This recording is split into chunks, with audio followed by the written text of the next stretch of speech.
Hey Summoners, how's it going? My name is Nathan Ing and I'll be your host for our upcoming changes for patch 12.4. This video will provide you guys some insight into what to expect next patch. I'll go over every system and balance changes that you can expect next patch, so make sure that you watch the entire video. Also hit that subscribe button so you don't miss out on any future content just like this. And that being said, let's get started with the video. Like always, we'll begin with the skins. Who doesn't love new skins? As long as they're not pay to win, I mean. Coming up, we have Shockblade, Kassadin, Shen, and Qiyana. Give these skins a look. They change up their respective champions' aesthetics significantly. I mean, that's weird though. Is this the first time they nerfed a champion, Qiyana, after they released the skin? It's a little bit weird, Riot. It's not like you guys. One big issue that's recently resurfaced is solo lane support. While changing up the meta can be innovative and keep the game a little bit fresh, it's absolutely broken right now. At the moment, support solo laners are able to double dip by farming minions and still take advantage of the bonus income from support items. Riot has mentioned that they may implement more future changes, but for now the minion farming penalty will be more restricting. CS bounties will be adjusted based on how many gold income items a team has. Objective bounties will be halved when 2 or more supports are on the single team, and objective bounty linger will be reduced from 15 to 5 seconds. With these nerfs coming up, there will be a lot less gold up for grabs and a much less generous system to try to abuse. This is a huge change that once again pushed supports back into the bottom lane. Moving forward, let's talk about the champion changes. The biggest piece of content coming up is League's newest champion, Renata. Make sure you keep an eye on our channel as we're producing more content focused on her. We'll start off with the top lane featuring a nerf for Dr. Mundo. His AD per level is being reduced, and on top of this, his ultimate's cooldown will no longer reduce the skill rank. These changes impact him at all ranks as he's clearly doing less damage now and will have less access to his ultimate. With his cooldown no longer scaling down, there should be windows of opportunities that enemy teams can take advantage of. Now we have some buffs that we want to talk about. First off is Sett, who's receiving a small HP per level buff. With various fighter items changed, it only makes sense that we need various champion adjustments to follow up. This buff won't change too much as it's truly a small one, even in the late game. Rumble is up for a buff. Yes, he's back on the top lane as nobody really plays him, and by default, his top lane play rate is the highest. His base armor will be increased by 5 next patch. I mean, that's a pretty big deal considering that he's able to take advantage of his W shield, starting item, potions, or even sustain if he chooses to take Ravenous Hunter. 5% more effective health, especially with his low cooldown shield, is a pretty big deal actually. This buff also means that he takes less damage from minions while taking heavier trades, and I'm sure that'll make him a lot stronger in the mid lane as well as in the jungle. The next buff is for Aatrox. His Q sweet spot damage amplification is going up by 10%. This is a pretty solid buff at all stages of the game. Landing every single sweet spot nets a ton of damage, and with it increased, Aatrox's kill pressure is on the rise. With this buff, there's a bigger incentive to lock him in over the more mobile fighters, especially after all the item adjustments. Illaoi is receiving some pretty big buffs next patch as well. First, her base attack speed is being raised by a moderate amount, while her W's AD ratio is being doubled. The attack speed buff should ensure easier last hitting as well as a slight increase in damage output. Buffing her W on top of this will definitely have Illaoi hitting a lot harder than before.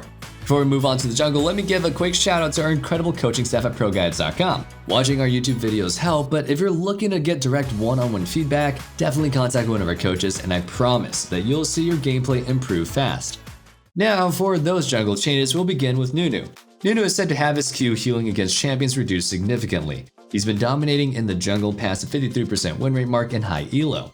His high damage output, reliable jungle clear, tankiness, and crowd control make him a powerful and disruptive force that's very difficult to deal with. As his healing against champions is being reduced, his skirmishing power and teamfight potential and impact are surely taking a hit this patch. I wouldn't count him out, but this nerf will definitely have a noticeable impact on his win rate. While Riot initially planned on nerfing Master Yi, they're still working on creating a reasonable but impactful change for him. Thus the nerfs have been postponed, but definitely continue to expect them in the future. Now for a jungle buff, Amumu was actually hit too hard in the most recent patch. His high elo win rate tanked more than he has because he's not that tanky, and he currently sits around a 48% win rate. Just a patch ago, he was thriving at a mid 51%, but the balance team has taken everything from him. Luckily for Amumu players, they can catch a break as he's receiving a buff to his E to compensate for the big nerf that he recently received. The flat damage reduction on the ability is going up significantly next patch, meaning Amumu should have a safer jungle clear as well as some more durability during combat. And that wraps up the jungle, so let's move into the mid lane next. We'll begin with the Qiyana nerf. Her passive bonus AD ratio is being reduced by 15%, and that's a lot of damage. Losing out on that damage will definitely give her enemies a lot more room to outplay her, and also make it so that she's less of an outright demon to fight. Her trading is taking a small hit, but most importantly, her mid to late game burst damage will be reduced because of this. As an assassin, both of these are crucial to taking the lead and closing out games. We'll have to see how much of an impact this nerf really does have on her moving forward. One more mid lane nerf is for Veigar. Recently buffed, Riot has deemed the tiny monster of evil far too powerful. His damage output and scaling are higher than before, so rather than reverting the buffs that he received, they're taking away power elsewhere. His armor per level, and even his E's cooldown are all being nerfed next patch. Less power in his E should reduce his early to mid-game agency, while the reduced armor should allow aggressive counterpicks to punish him even harder than before.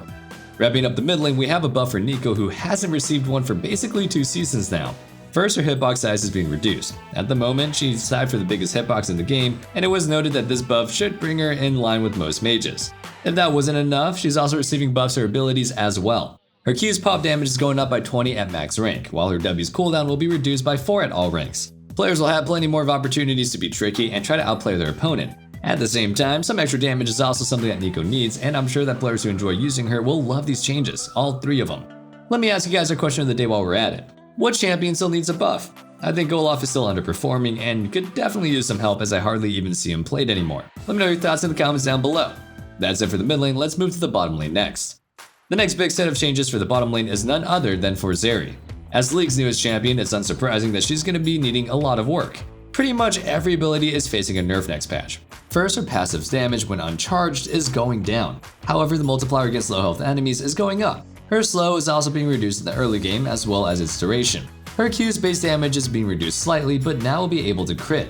In addition, the excess attack speed to AD conversion is actually going up. Next, her W's cooldown is going up in the early game, but ends up being 1 second lower than before. It's a nerf for the majority of the game, so don't think otherwise.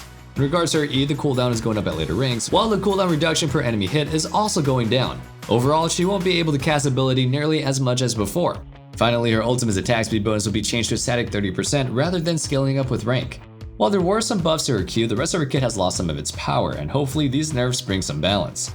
Otherwise, we're gonna have another Samara moment, with the only difference being that if you play Zeri, you might get Carpal Tunnel. Ashe, on the other hand, begins the bottom lane buffs. Her ultimate is receiving a solid buff to its power as an initiation tool. The missile speed is going to be changed so that it scales based on distance. At a very close range, it's slightly slower, but after 3 seconds of traveling, it'll reach its peak speed and be noticeably faster than before.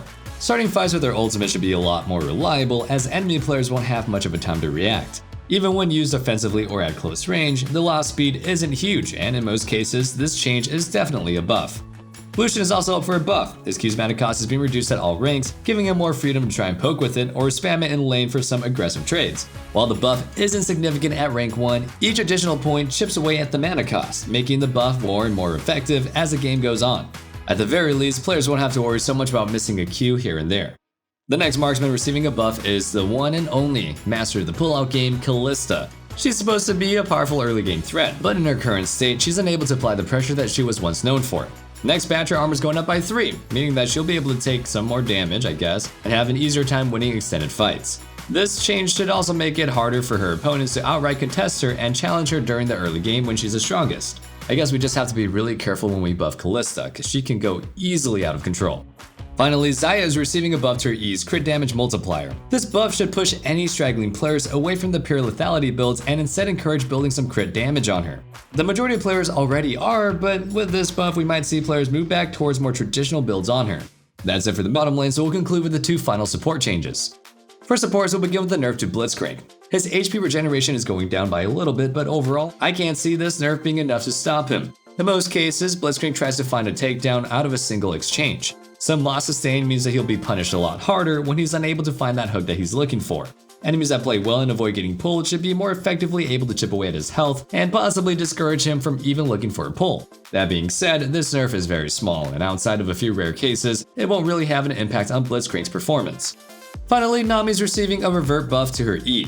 Previously, she had some damage taken away from it to compensate for a solid buff to the movement speed that she grants to players. While that change was most certainly a buff, the loss of damage on her E has actually dropped her win rate more than we expected.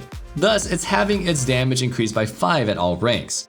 And that concludes our upcoming changes for patch 12.4. Feel free to share your thoughts in the comments down below, and also check out the description for a link to join our Discord. It'll be great to see you guys there. And until next time, stay safe, stay healthy, and have a wonderful day.